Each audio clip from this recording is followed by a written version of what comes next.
Previously, we had looked at the tension in strings when we pulled objects or things were hanging straight down. Today, what we're going to do is we're going to start looking at objects that are hanging at angles. So my first of three examples that I'm going to do is quite simple. I have a string here that looks like it's 90 degrees perpendicular to my ring stand. I have a second string, if you can see it, that goes up to the other one. And I'd like to know what the tension in these two strings is. I have 200 grams of mass. The only other thing I need to do is I need to know the angle over here. Just to double check, put the center of my protractor there, line it up. That looks like 90 degrees to me. So if I go to the other side, measuring from the bottom, that is 63 degrees from the bottom, or from the top, it would be 27 degrees down. Let's see if we can figure out the tension. I've got my object set up. I've got a 200 gram mass. I have a string here that's perpendicular to my ring stand, and I have a second ring stand with a 63 degree angle. So I think the first thing I'm going to do is I'm going to do the easy things. I know that I have a force of gravity right here, and the force of gravity is the mass times gravity, 9.81. So my force of gravity in this problem is 1.962 newtons.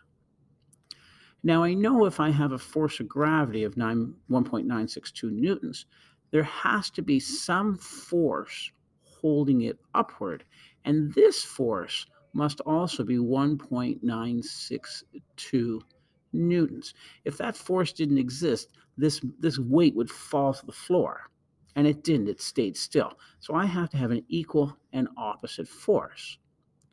Well, that is actually provided through the tension in the string.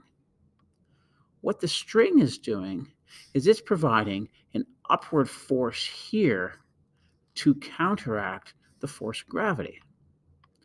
But it's also providing a force in this direction. And what we're going to see is that this is a right angle triangle. What we also need to recognize is that the second string is pulling in this direction.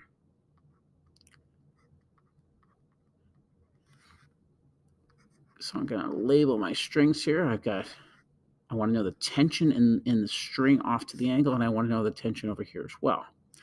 What we should hopefully recognize now is that this and this are also equal. So now we're going to solve the problem. Here is the string that's going at an angle, and I've just drawn myself a right angle triangle here. What I know from my force of gravity is that this is 1.962 newtons, and we had an angle over here that was 63 degrees. From this, we can now figure out what is this value here and this value here using our laws of trigonometry. So I'm going to just label these sides of my triangle. This is my hypotenuse. This is my adjacent side. This is my opposite side. For the physics point of view, we're calling this the Ft, the resultant force of tension in the string.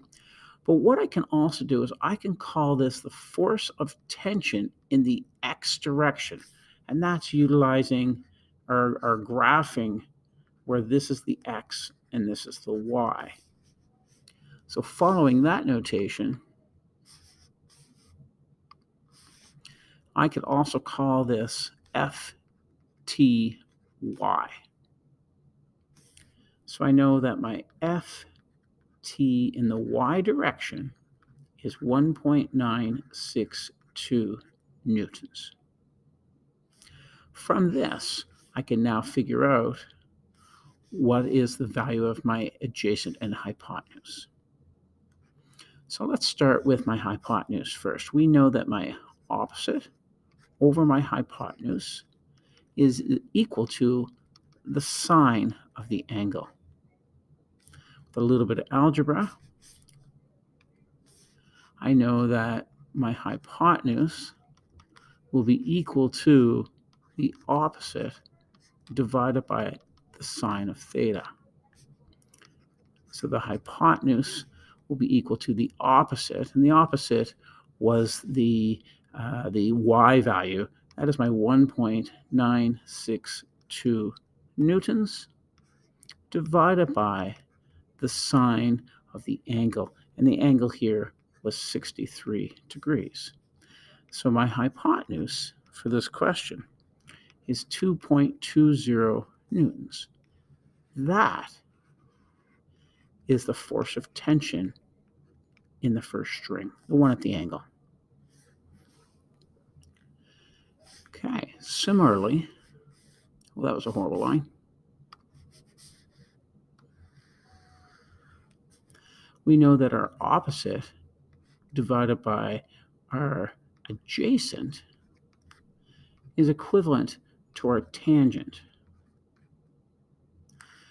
This time what I want to know is I want to know what is the value of the adjacent side. So our adjacent will be equivalent to the opposite divided by the tan of theta. So our adjacent is equal to 1.962 newtons divided by the tan of 63 degrees. And that tells me that my adjacent equals, take out my calculator, so it's 1.962 divided by tan 63. My adjacent value, wow, that comes out to be exactly one. Well, I shouldn't say exactly it's like 0.9999. So that's one. Let's call that 1 Newton. Okay. So once again, what is that saying? That is saying that this force right here is 1 Newton that way. And if it's that 1 Newton going to the right of my diagram, then the force of tension in the string on the other side must be 1 Newton. And there we have it. Force of tension in string 1 was 2.2 newtons, and the force of tension in string 2 was 1 Newton. Behind me on the wall is my periodic table. And if you look closely, you'll notice that it was hung with a string, and it makes an angle with the top of the periodic table.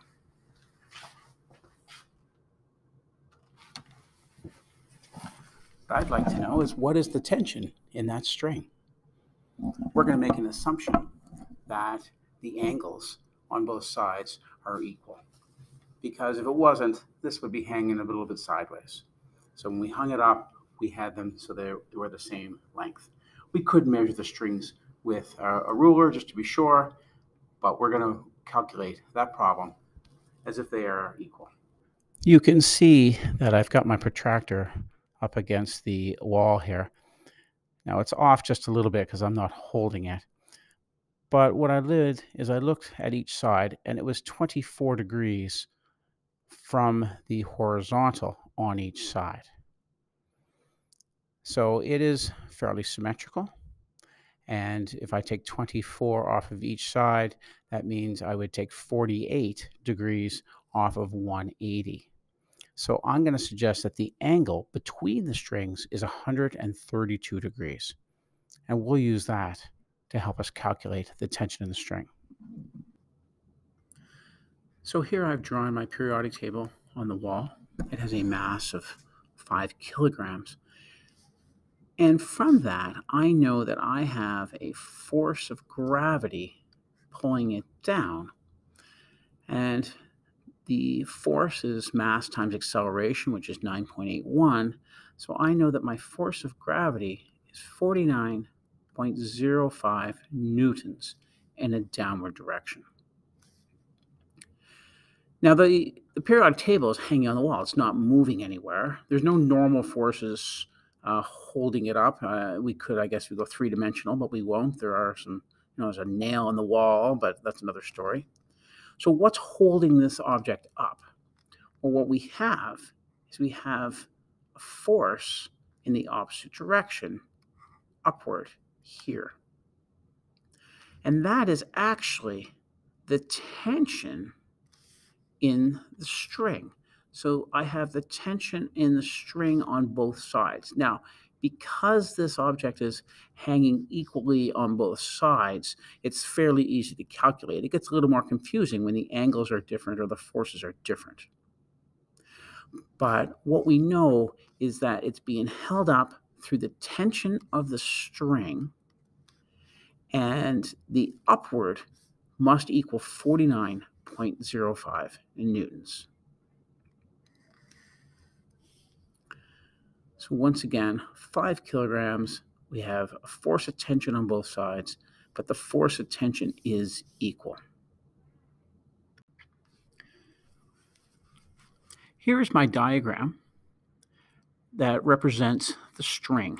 The string had a force of tension acting in an upward direction.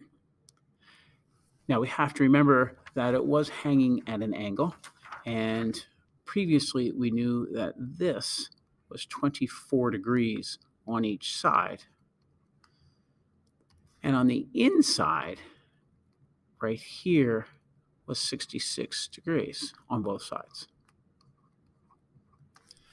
We know that the force of gravity was 49.05 downward. And what we're going to see is that each side of the string will pull up evenly because of the symmetry of the triangle. So if I take my 49.05 and divide that by 2, each side is going to have a force of 24.525 newtons. I've stuck an extra decimal there.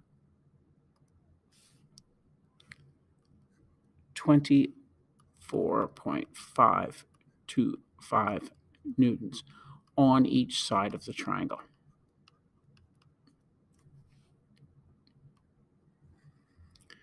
So what I've done here is I've drawn a separate triangle. I know that this is 66 degrees. And I know that this force here, this, is 24.525 newtons. And the one on the other side is also 24.525 newtons. Hopefully we can see that we now have two right-angled triangles. The force of tension is equivalent to whatever the hypotenuse of my triangle is. This side here is my adjacent side, and this side over here is my opposite side. If I want to know what my hypotenuse is, then I need to use my adjacent and my hypotenuse to figure that out. So my adjacent divided by my hypotenuse is equal to the cosine of the angle. And if we solve for the hypotenuse, a little bit of algebra, the hypotenuse equals the adjacent divided by the cosine of the angle. So the hypotenuse will be equal to 24.525 newtons. That was the adjacent side, that upwards part of my triangle, divided by the cosine of the angle, and that was 66 degrees. We're going to find that our hypotenuse which is the tension in the string, 60.297 newtons.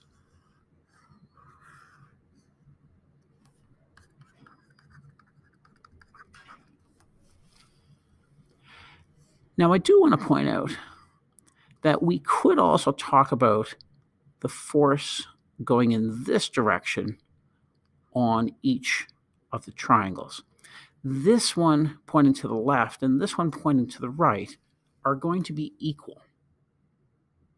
And we could easily solve that, because this being our opposite side, we could use our tan function to solve for opposite. So we know that our tan of our angle equals the opposite over the adjacent. And if we want to find the opposite, that would be the adjacent side times tan of the angle.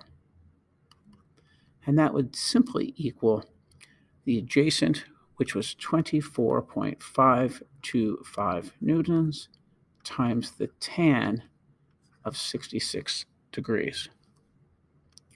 And we could figure that out to be equal to 10.9 newtons. And what that is this right here. We're going to see that each string is pulling it to the side. So the string on this side is pushing it inward with a force of 10.9 newtons, and this string is pushing it inward with a force of 10.9 newtons. And those cancel each other out.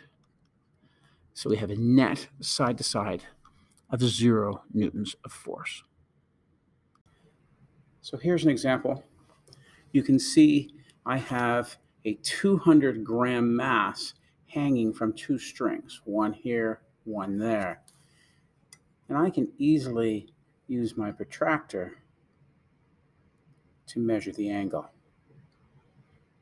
This one appears to be approximately 10, 20, about 34 degrees. I can do the same on the other side. And that one is 21 degrees. So what I want to know now is, what is the tension in the string, and can you draw a free body diagram to represent everything? The first step in doing these is to draw a good diagram. So on the left, you can see that I have my ring stand here holding up one side, and I had a 34-degree angle on the interior right here. The second string had a 21-degree angle here in the interior. They might also be referred to as angles of depression. And I have my 200-gram mass. Over here is my free body diagram. I have my force of gravity pulling it downward. I have the force of tension in one string and the force of tension in the other string. I'm referring to those as FT1 and FT2. Solving these problems really has 2 key pieces. The first step is drawing your triangles and breaking them down into the component vectors. The second part of this is solving a system of equations. We're going to have 2 variables that are unknown, and we're going to have 2 equations. Here in Nova Scotia, that would be a Math 10 problem, 2 variables, 2 equations. So let's get going here by drawing my diagram. So I'm going to draw them separately. Once again, I'm going to draw my FT1 is here, FT1. I have an upward force holding that up, and I have another force coming over here, with this being my right angle. I know that this is 34 degrees on the inside. My other triangle has 21-degree angle on the inside, and this side is our string, and that's the tension. Once again, it is a right angle there. I'm going to label these. I see this will be my adjacent, this will be my hypotenuse, and this will be my opposite side. Let's do the other one in blue. This is my opposite, this is my adjacent, and this is my hypotenuse.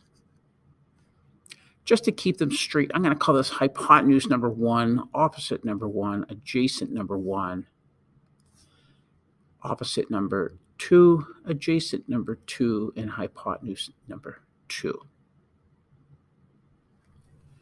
Now, what we need to recognize is that because this object is stationary, that means that my adjacent 2 must be equal to my adjacent number 1. That is critical right there to solving this problem. We have to recognize that the force going this way and the force going this way are equal. I've almost got my triangle set up. The next thing we need to notice is that our force of our opposite 1 plus our opposite 2, those when combined, so we've got a force here, we have a force here. When they are combined, they equal the force of gravity. So our opposite number 1 plus our opposite number 2 equals the force of gravity. And the force of gravity in this problem, well, we had 200 grams hanging down. So the force of gravity, 200 grams times the 9.81, the acceleration due to gravity, we have a downward of 1.962 newtons. So those together must equal that. That's a second important equation. Okay, let's take it a step further. If we go back and look at this first triangle here, we can utilize our tan function to look at the adjacent and the opposite. We're not going to worry about the hypotenuse for now. We're going to worry about our adjacent and our opposites. And we know that the tan of theta number 1 will be equal to opposite number 1 divided by the adjacent number 1. And what I'm going to do is I'm just going to rearrange this and say that how about our adjacent number 1 multiplied by the tan of 34 degrees equals opposite number 1. On the other triangle, we get the exact same scenario. We get that the tan theta 2 equals opposite number 2 divided by the adjacent number 2. A little bit of algebra, I would see that adjacent number 2 multiplied by the tan of the second one. Actually, let's get rid of that. Let's put in there. Let's actually put it in the angle. This was 21 degrees. And that equals opposite number 2. I think what I'm going to do next, I'm going to get rid of tan 34 and tan 21. So this will be my adjacent number 1 multiplied, and I'm just getting my tangent here of 34 degrees is 0.6745. I'm just going to rewrite that. Usually when we do numbers and unknowns, we put the numbers in front. So 0.6745 times adjacent number 1 is my opposite. Likewise, over here, I'm just going to skip to the step 0.3839 times adjacent 2 is my second opposite value. Here's the 4 equations that we just figured out from our triangles. If you remember, we had our side-to-side angle here, the adjacent of one equaled the adjacent of the other. And then we figured out that the upwards of our 2 triangles equaled the downward of the force of gravity. So that's where those all came from. These 2 equations here came from our trigonometry of each of the 2 triangles that were involved. And now with the magic of algebra, we can figure out what are our forces, our adjacent forces and our opposite forces. And from that, we can figure out our tension force. First thing I'm going to do is I'm going to get rid of one of my adjacents down here, either this one or this one. It doesn't really matter which one I do. So I'm going to say, well, adjacent 1, what do I know? That adjacent 1 is actually the same thing as adjacent 2. So I'm going to write this as 0.6745 times adjacent number 2 equals opposite number 1. Okay. Now I'm going to take my big equation up here at the top. That's the keystone one for me. So I've got this opposite 1. Well, what is opposite 1? What is opposite 1? Well, opposite 1 is this. So 0.6745 times the second adjacent. Add to that, let's switch colors here a little bit. Let's go to, run out of colors.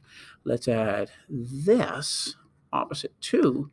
Well, opposite 2 is this right here.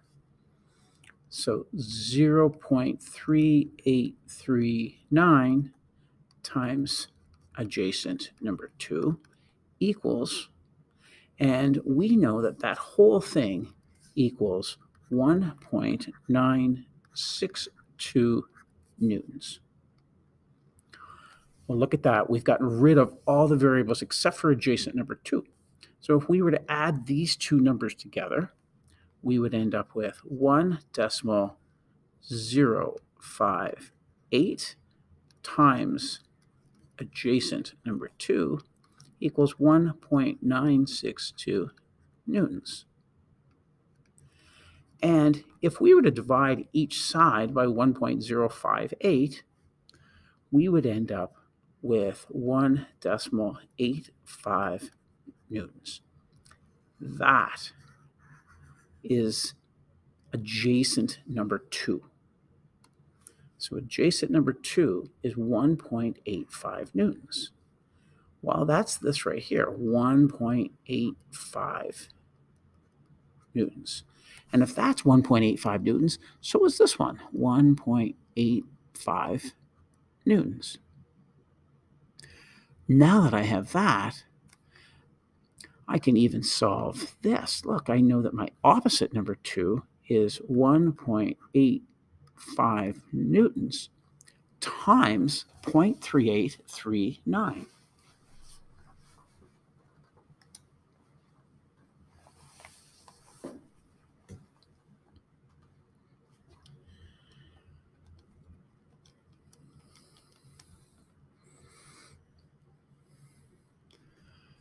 So that is telling me that opposite number 2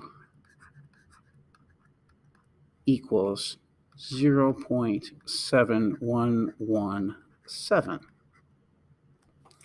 Likewise, I could find opposite number 1.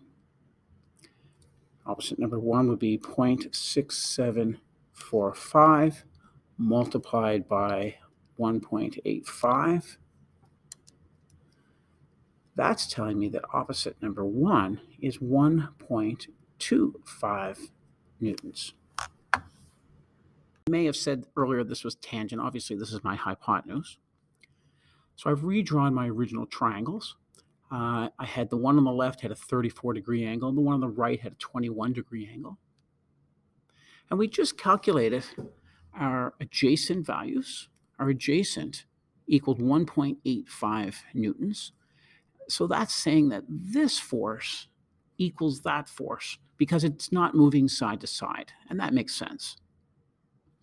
Secondly, we've calculated our opposite forces, and you'll see that I have a 1.25 and a 0.71. And when I add that together, I'm going to get a value of 1.96 in an upward direction. Well, that makes sense because we had the force of gravity. The force of gravity was pulling down with a 1.96 force as well. So this all makes sense. It all equals. The only thing we haven't done is I haven't figured out what is the value of my hypotenuse. And what the value of the hypotenuse is, well, that is my force of tension. And that was the original problem that we were asked to solve. Okay, so to solve it, I take either my adjacent or my opposite value and put it into my simple trigonomic ratios. I'm going to use my opposite value here, my 1.25. So I know that my opposite divided by my hypotenuse equals my, well, it's not tan, that would be sine. Just erase that. Opposite over hypotenuse is sine theta. And if I want to know the hypotenuse, which is my tension, that would be my opposite divided by sine theta. And the force of tension over here, that was going to be 1.25 newtons divided by the sine of 34 degrees. So my hypotenuse equals 2.24 newtons. That is my force of tension. That is what we're looking for, FT1. I'm going to do the exact same thing over here. I'm going to take my opposite over my hypotenuse. That equals my sine of the angle.